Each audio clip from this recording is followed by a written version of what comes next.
Hello friends, welcome to merit Pathshala. Welcome back. तो आज की इस वीडियो में हम लोग डिस्कस करते हैं about study in Italy and different courses other than medical science also, कि आपको अदर कोर्सेज में भी अगर एडमिशन लेना है तो उसके एप्लीकेशन टाइम क्या हो सकते हैं, या फिर आपको क्या प्रोसेस उसमें एक रखना पड़ता है कि भाई हाँ, इस तरह से आपको एडमिशन अगर दूसरे कोर्सेज में लेना है तो कैसे करना है। तो लेट्स स्टार्ट। जहां पर कि मैं आपको आज ये पहले बता दूं कि जो एप्लीकेशन टाइम है कोर्सेज का, जैसे उसमें इंजीनियरिंग हो सकता है, फार्मेसी हो सकता है, बायोटेक्नोलॉजी हो सकता है, जीनोम साइंस हो सकता है, डेटा साइंस है, आर्टिफिशियल इंटेलिजेंस है, अर्थ साइंस है, मरीन बायोलॉजी है, many courses are there, even business management वगैरह, ये सारे जो कोर्सेज होते हैं इनके जो एप्लीकेशन टाइम है, यानी कि स्पेसिफिकली 5 से 2025 सेशन के लिए उनके एप्लीकेशन ऑलमोस्ट अब स्टार्ट होने वाले हैं या फिर हो चुके हैं। यानी नवंबर 30 ऑनवर्ड बहुत सारे यूनिवर्सिटीज के एप्लीकेशंस ऑलरेडी पब्लिश हो चुके हैं और कुछ जनवरी तक भी आने की संभावना है, और लास्ट जो आता है एप्लीकेशन वो मई तक आ जाता है, जिसमें कि आप जो बायोलॉजी साइंस से रिलेटेड कोर्सेज हैं उनके एप्लीकेशंस आपके मोस्ट ऑफ द टाइम आपके मई तक में आता है।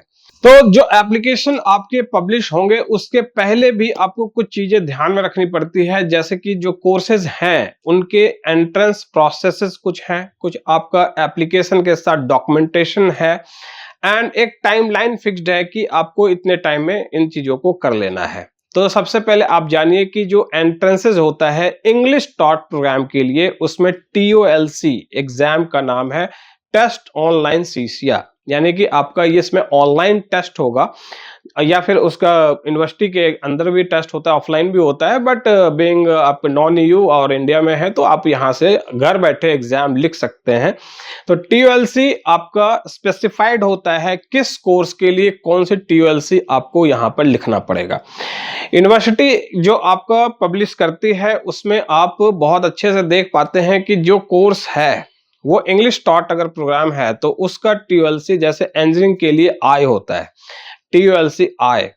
इसी तरह से बायोटेक का TOLC B, इकोनॉमिक्स से related TOLC E, and pharmacy related courses जो हैं वो TOLC F। ये सारे TOLCs के कैटेगराइजेशन हैं जिसको आपको अकॉर्डिंग टू द डिमांड आपको लिखना पड़ता है। TOLC के बारे में डिटेल में कभी और बात कर सकता हूं, अभी सिर्फ मैं आपको प्रोसेस के ऊपर कुछ इंफॉर्मेशन देना चाह रहा हूं जो कि आपको अभी से प्रिपरेशन उसकी स्टार्ट करनी पड़ेगी। सबसे पहले जो आपकी जरूरत पड़ती है वो है पासपोर्ट। विदाउट पासपोर्ट आप 1 इंच भी कोई एक्टिविटी फॉर स्टडी अब्रॉड तो नहीं कर पाते। तो इटली के केस में जहां भी यूनिवर्सिटीज में जिस कोर्स में भी आपको जाना है उसके लिए पासपोर्ट सबसे पहले आप ऑब्टेन करो। उसके बाद अभी एप्लीकेशन के लिए आप यूनिवर्सिटी की साइट पर जाकर उसको अप्लाई करते हैं। देयर आफ्टर अगर उसकी TOLC स्पेसिफाइड है, सपोज दैट कि आर्टिफिशियल इंटेलिजेंस का कोर्स है तो आपको बायो इंजीनियरिंग का कोर्स है, तो फिर उसमें TOLC I आपको अभी लिखना पड़ता है। TOLC I आपका जो लिखने का टाइम स्टार्ट होगा वो जनवरी ऑनवर्ड होगा, जनवरी 2025। अभी साइट को डोरमेंट किया हुआ है, उस पर अभी सारे जो अपडेट हो रहे हैं, उसके बाद ही आप TOLC I लिख सकते हैं, कोई भी TOLC आप राइट डाउन कर सकते हैं। डेट्स अभी दी नहीं गई है, उसकी डेट होगी तो फिर उस डेट को आपको उसको बुक करना पड़ेगा। पहले जो अपॉइंटमेंट है आपको उसकी लेनी पड़ेगी और उसको आप ऑनलाइन टेस्ट लिखेंगे, तब रिजल्ट आता है तो फिर आपको उधर यूनिवर्सिटी कॉल करती है, लिस्ट जारी होता है।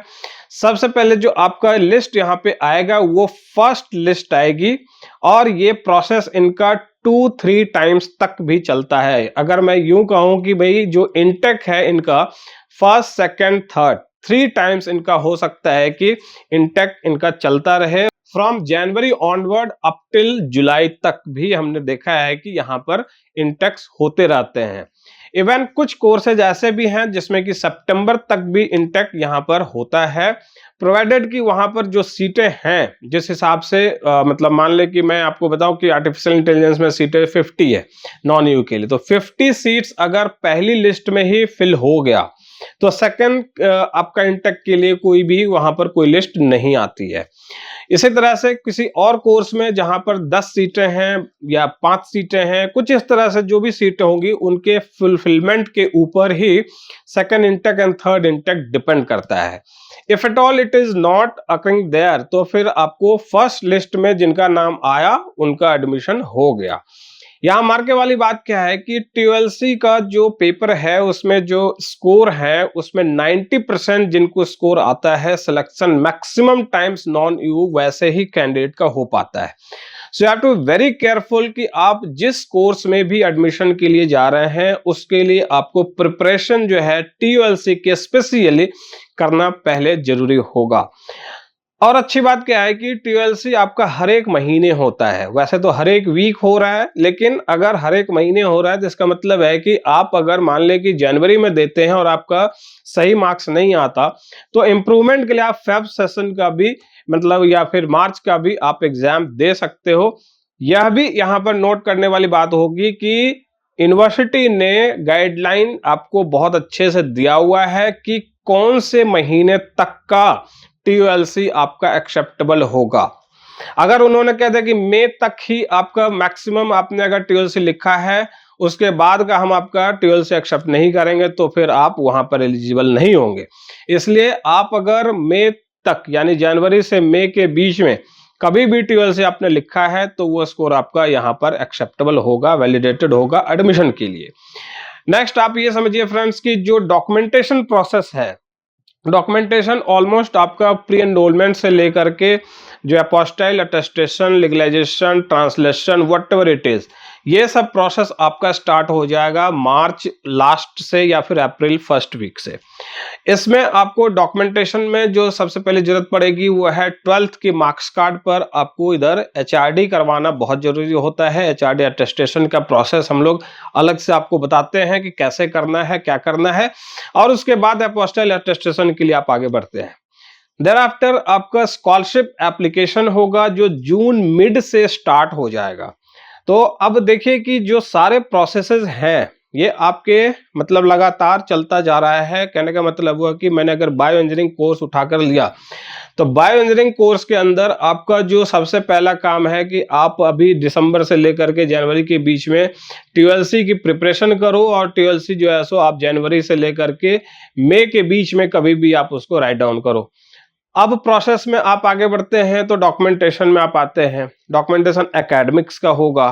मार्च आते आते आपका यहाँ पर मीन्स लास्ट मार्च तक में प्री एनरोलमेंट स्टार्ट हो जाएगा, जो कि आपको प्री एनरोलमेंट में यूनिवर्सिटी सिलेक्शन करना होता है, यूनिवर्सिटी सिलेक्शन के साथ कोर्स सिलेक्शन करना होता है, अब सारे डॉक्यूमेंट्स को वहां अपलोड करना होता है।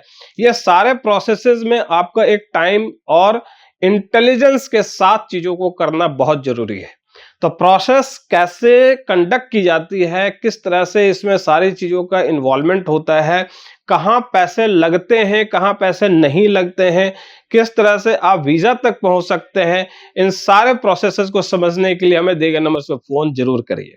क्योंकि जब तक आपके पास प्रॉपर नॉलेज नहीं होगी तो ऐसे ही एडमिशन के लिए या फिर फ्री के नाम पर कि भाई यहाँ चलो इटली चलते हैं सब कुछ फ्री में हो जाएगा, फ्री होगा कैसे, इसके लिए इंफॉर्मेशन तो बहुत जरूरी है ना फ्रेंड्स। इसलिए आपको कॉल करना जरूरी है, मैसेज करिए, कॉल करिए, क्वेरीज क्रिएट करिए सो दैट कि हम लोग आपके तो कम से कम आपके रेलेवेंट क्वेरीज को हम लोग सिंप्लीफाई करके उसकी रिप्लाई करके आपको एक अच्छे सही डायरेक्शन में प्लेस करने के लिए हम लोग कोशिश करें। तो बने रहिए मेरिट पाठशाला के साथ for latest update on study abroad and study in Italy. Thank you so much for watching.